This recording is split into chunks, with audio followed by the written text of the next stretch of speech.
안녕하세요, 행복인들. 오늘은 장영희 교수님이 쓰신 문학의 숲을 거닐다 중에서 내가 이상을 버리지 않는 이유라는 책 제목의 글을 읽어볼 거예요.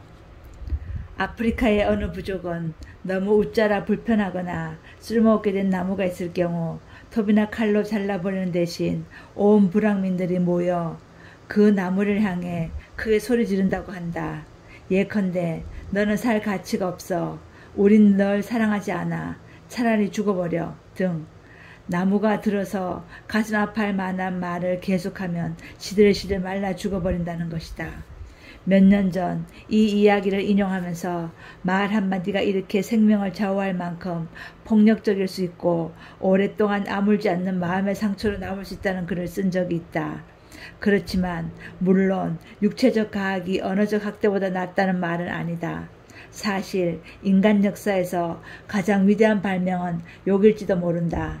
아주 옛날 원시인들이 모닥불을 피워놓고 둘러앉아 한담하다가 어떤 이해관계로 논쟁이 붙고 누군가 화가 나서 상대방을 곤봉으로 내리치려다 대신 욕 한마디 하고 나서 분노를 삭혔다면, 그래서 그의 생명을 해치지 않았다면 그것은 인간 역사의 가장 위대한 순간이다.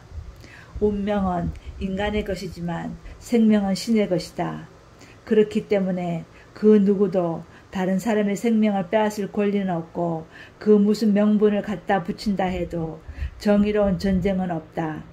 한 사람의 생명을 빼앗는 것은 그의 꿈, 소망, 사랑을 송두리째 없애버리는 것이기 때문이다.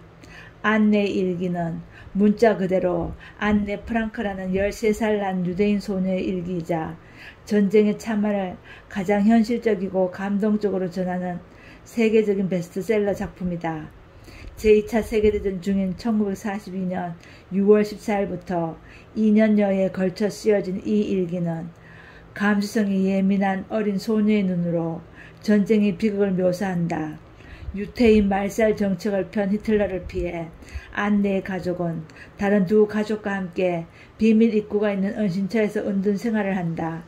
언제 발각되어 수용소로 보내질지도 모른다는 극심한 불안, 다른 동거 가족과의 갈등, 안타깝게 기다리는 연합군 상륙작전과 승전 소식, 함께 사는 또래 소년 페터에 대한 안네의 사랑과 꿈, 그리고 무엇보다 비참한 삶을 희망으로 바꾸어가려는 안네의 슬픈 의지가 경건한 감동을 준다.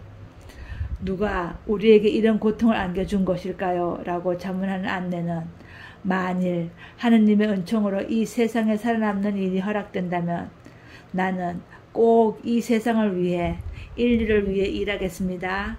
라고 꿈을 밝힌다.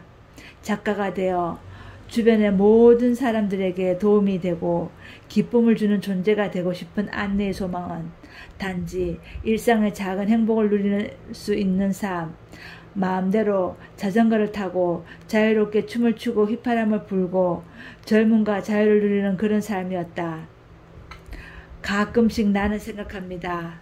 어쩌면 이곳으로 숨어들어 오지 말고 차라리 죽어버리는 게 더 낫지 않았을까 하고 말입니다. 그러면 이 비참한 고통을 겪지 않고 우리를 보호해주는 사람을 위험에 처하게 하는 일도 없겠지요. 하지만 곧 이런 생각을 거두게 됩니다. 우리는 여전히 삶을 사랑하기 때문입니다. 우리는 아직도 자연의 목소리를 잊지 않았고 여전히 모든 일에 희망을 버리지 않고 있습니다. 안네 일기는 1944년 8월 1일로 끝이 난다. 일기의 마지막 부분에서 안네는 자신의 이상에 대해 말하고 있다. 내가 이상을 버리지 않는 이유는 인간은 결국 선하다는 것을 믿고 있기 때문입니다. 혼란과 불행과 죽음 위에 내 희망을 쌓아 올릴 수는 없습니다. 나는 세계가 차츰 항폐해 가는 것을 보고 수백만의 고통을 직접 느낄 수 있습니다. 그렇지만 하늘을 보면 언젠가는 모든 일이 다 잘되고 이 잔악함도 결말이 나고 또다시 평화와 고요가 돌아오리라고 믿습니다. 그때까지는 어떻게든 이상을 잃지 말아야 하겠습니다. 어쩌면 정말 그것들을 실현할 수 있는 날이 올지도 모르니까요. 그러나 결국 그날은 오지 않았다. 안내의 가족은 1944년 8월 4일 체포되고 이듬해 3월 안내는 베르겐 수용소에서 죽음을 맞는다. 그러니까 1945년 3월에 수용소에서 죽는 거예요. 안내가. 연합군이 수용소를 해방시키기 불과 며칠 전 일이었다. 며칠만 더 살아있었으면 얼마나 좋았을까요? 말보다는 무기로, 타협보다는 대결로 끊임없이 전쟁을 일삼는 이 세상에 살아남기에 안내 이상은 너무나 크고 아름다웠다. 어때요, 행복이님들? 안내 프랑크 일기 읽어보셨나요? 저는 오래전에 읽었어요. 안내는 참 훌륭해요. 그리고 안내가 일찍 죽어서 안타까워요.